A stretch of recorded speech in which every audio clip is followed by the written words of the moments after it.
The Last Dog by Catherine Patterson.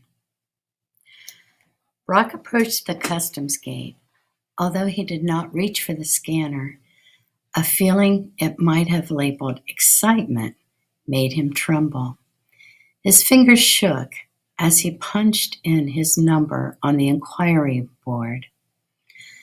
"This is highly irregular, Brock. 095670038, the disembodied voice said. "What is your reason for external travel?" Brock took a deep breath. "Scientific research," he replied. He didn't need to be told that his behavior was irregular. He'd never heard of anyone doing such research outside the dome. Actual rather than virtual research. I've been cleared by my podmaster and the research team." "Estimated time of return?" So he wasn't to be questioned further. 1,800 hours. "Are you wearing the prescribed dry suit with helmet and gloves?" "Affirmative." "You should be equipped with 750 milliliters of liquid and food tablets for one-day travel." "Affirmative." Brock patted the sides of the dry suit to be sure. "Remember to drink sparingly. Water supply is limited." Brock nodded. He tried to lick his parched lips, but his whole mouth felt dry. "Is that understood?" "Affirmative." Was he hoping customs would stop him? If he was, they didn't seem to be helping him. Well, this was what he wanted, wasn't it? To go outside the dome. "Turn on the universal locator. Brock 095670038, and proceed to gate." Why weren't they questioning him further? Were they eager for him to go? Ever since he had said out loud in group speak that he wanted to go outside the dome, people had treated him strangely. That session with the podmaster, and then the interview with the representative from research. Did they think he was deviant? Deviants sometimes disappeared. The word was passed around that they had gone outside, but no one really knew. No deviant had ever returned. The gate slid open. Before he was quite ready for it, Brock found himself outside the protection of the dome. He blinked. The sun, at least it was what was called the sun in virtual lessons, was too bright for his eyes, even inside the tinted helmet. He took a deep breath, one last backward look at the dome, which, with the alien sun gleaming on it, was even harder to look at than the distant star, and started across an expanse of brown soil, was it? To what he recognized from holograms as a line of purplish mountains in the distance. It was. He pulled the scanner from his outside pouch and checked it. Hot. Oh, that was what he was feeling. Hot. He remembered hot from a virtual lesson he'd had once on deserts. He wanted to take off the dry suit, but he had been told since he could remember that naked skin would suffer irreparable burning outside the protection of the dome. He adjusted the control as he walked so that the unfamiliar perspiration would evaporate. He fumbled a bit before he found the temperature adjustment function. He put it on 20 degrees centigrade and immediately felt more comfortable. No one he really knew had ever left the dome. Stories of deviants exiting the dome being hard to verify. But there was all this equipment in case someone decided to venture out. He tried to ask the clerk who outfitted him, but the woman was evasive. The equipment was old, she said. People used to go out, but the outside environment was threatening, so hardly anyone, she looked at him carefully now, hardly anyone ever used it now. Was Brock then the only normal person still curious about the outside? Or had all those who had dared to venture out perished, discouraging further forays? Perhaps he was a deviant for wanting to see the mountains for himself. When he'd mentioned it to others, they had laughed, but there was a hollow sound to the laughter. If he never returned, he'd have no one to blame but himself. He knew that. While his pod fellows played virtual games, he'd wandered into a subsection of the historical virtuals called ancient fictions. Things happened in these fictions more densely than they did in the virtuals. The people he had met there, it was hard to describe, but somehow they were more actual than dome dwellers. They had strange names like Huck Finn and MC Higgins the Great. They were even a little scary. It was their insides. Their insides were very loud. But even though the people in the ancient fictions frightened him a bit, he couldn't get enough of them. When no one was paying attention, he went back again and again to visit them. They had made him wonder about that other world, that world outside the dome. Perhaps once he had realized the danger the ancient fictions posed, he should have left them alone, but he couldn't help himself. They had made him feel hollow, hungry for something no food pellet or even virtual experience could satisfy. And now he was in that world they spoke of, and the mountains of it were in plain view. He headed for the purple curves. Within a short distance from the dome, the land was clear and barren, but after he had been walking for an hour or so, he began to pass rusting hulks and occasional ruins of what might have been the dwellings of ancient peoples that no one in later years had cleared away for recycling or vaporization. He checked the emotional scanner for an unfamiliar sensation. Loneliness, it registered. He rather liked having names for these new sensations. It made him feel a bit proud, was it? The scanner was rather interesting. He wondered when people had stopped using them. He hadn't known they existed until, in that pod meeting, he had voiced his desire to go outside.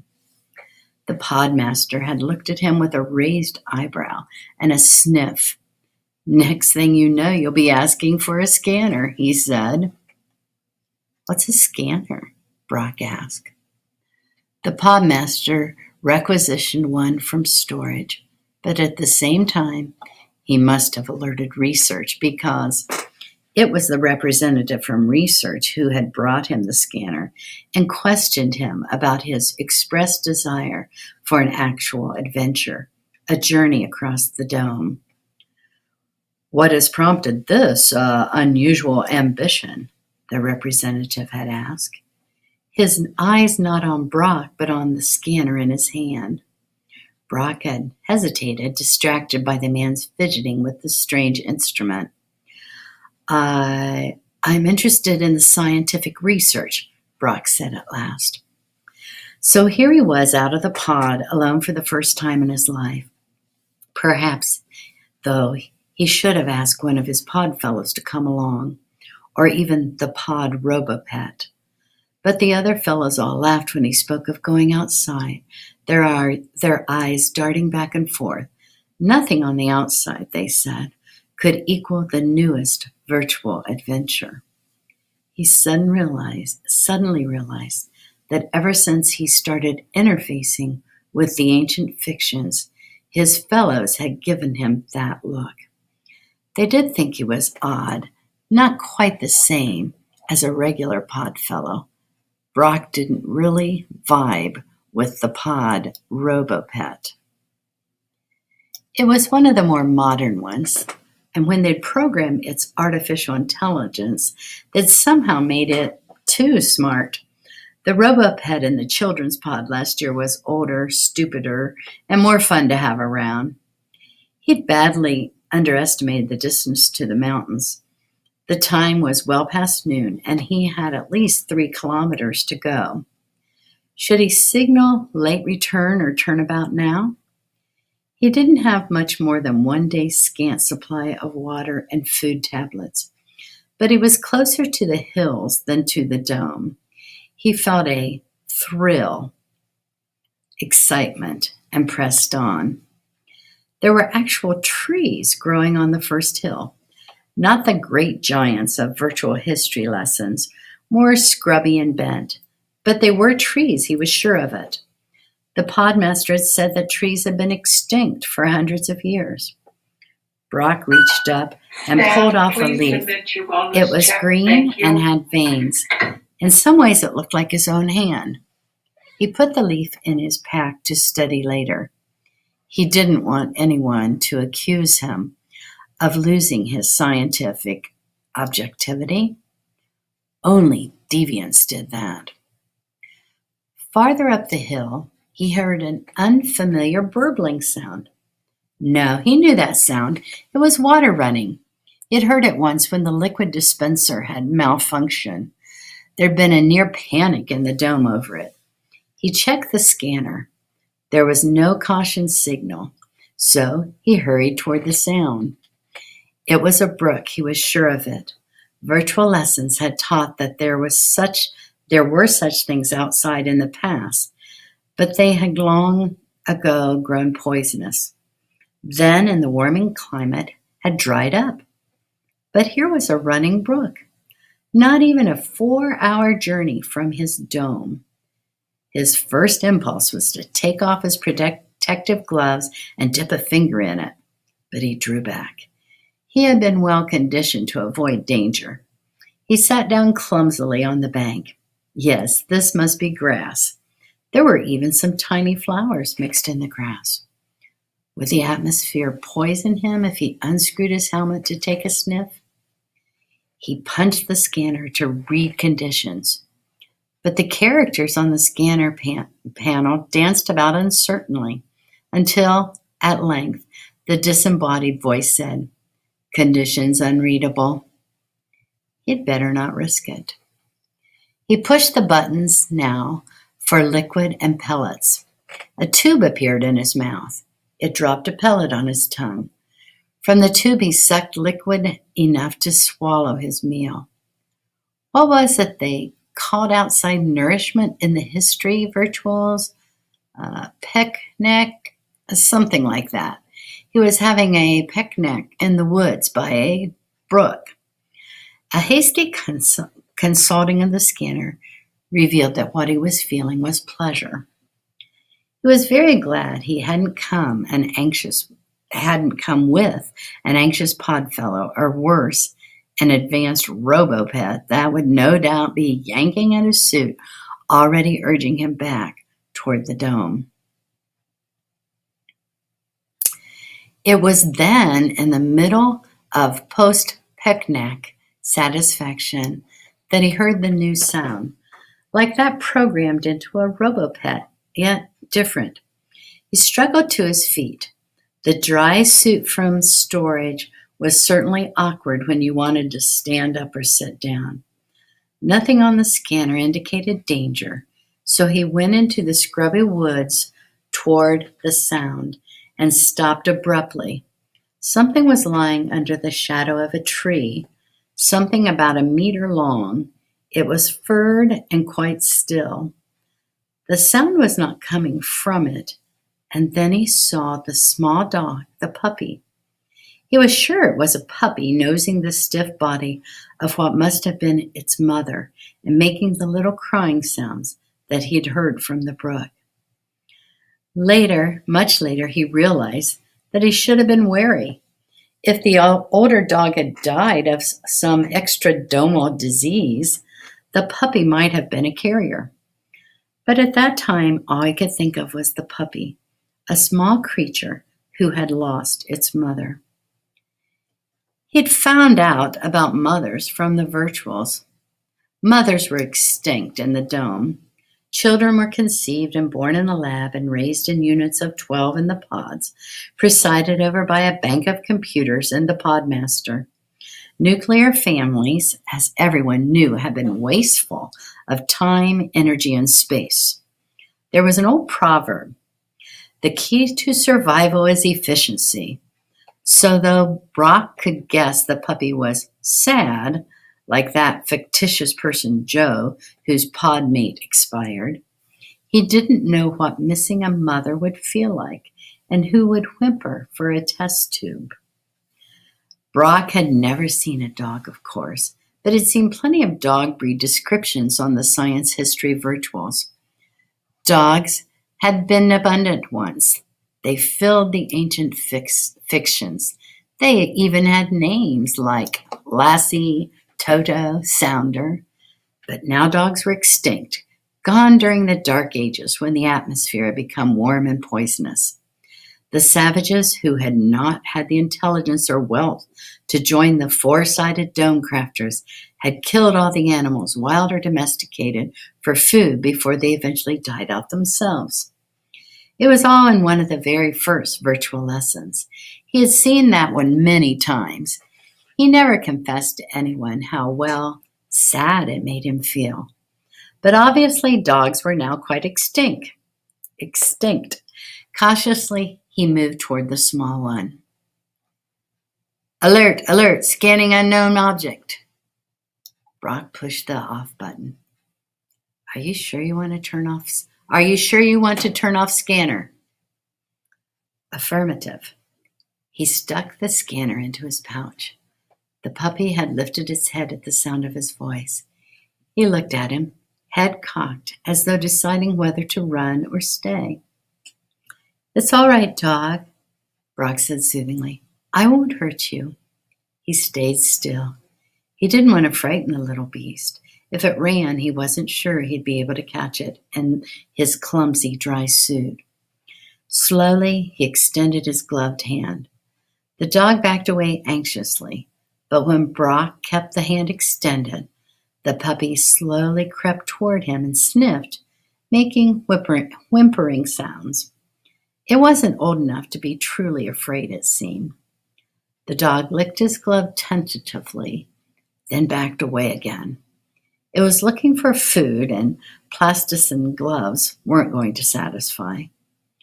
Brock looked first at the dead mother, whose source of nourishment must have long dried up, then around the landscape. What would a dog eat? A puppy on its own. He took off his glove and reached through his pouch into the inside pocket that held his pellet supply. Making every move slow and deliberate so as not to startle the dog, he held out a pellet. The dog came to his hand, licked it, then the pellet. It wrinkled its nose. Brock laughed.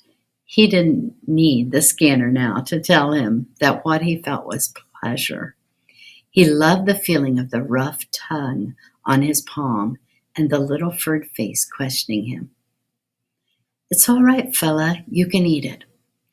As though understanding, the pup gulped down the pellet, then looked around for more, not realizing that it had just bolted down a whole meal. When the dog saw that there was no more coming, it ran over to the brook. Brock watched in horror as it put its head right down into the poisonous stream and lapped noisily. Don't, Brock cried. The puppy turned momentarily at the sound, then went back to drinking, as though it was the most normal thing in the world. Well, it was for the dog. Where else could a creature in the wild get liquid? If the streams were not all dried up, they must have learned to tolerate the water. But then, it was breathing the poison atmosphere, wasn't it? Why hadn't it hit Brock before? This was a fully organic creature on the outside without any life support system. What could this mean? Some amazing mutation must have occurred, making it possible for at least some creatures to breathe the outside atmosphere and drink its poisoned water. Those who couldn't die, those who could survive, had got stronger. Even the ancient Darwin knew that, and Brock had come upon one of these magnificent mutants. The puppy whimpered and looked up at Brock with large, trusting eyes. How could he think of it as a mutant specimen? It was a puppy, one who had lost its mother. What would it eat? There was no sign of food for a carnivore. Perhaps way back in the mountains, some small mammals had also survived, keeping the food chain going.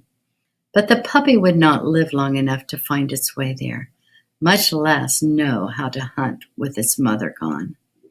For the first time in his life, something deep inside Brock reached out toward another creature.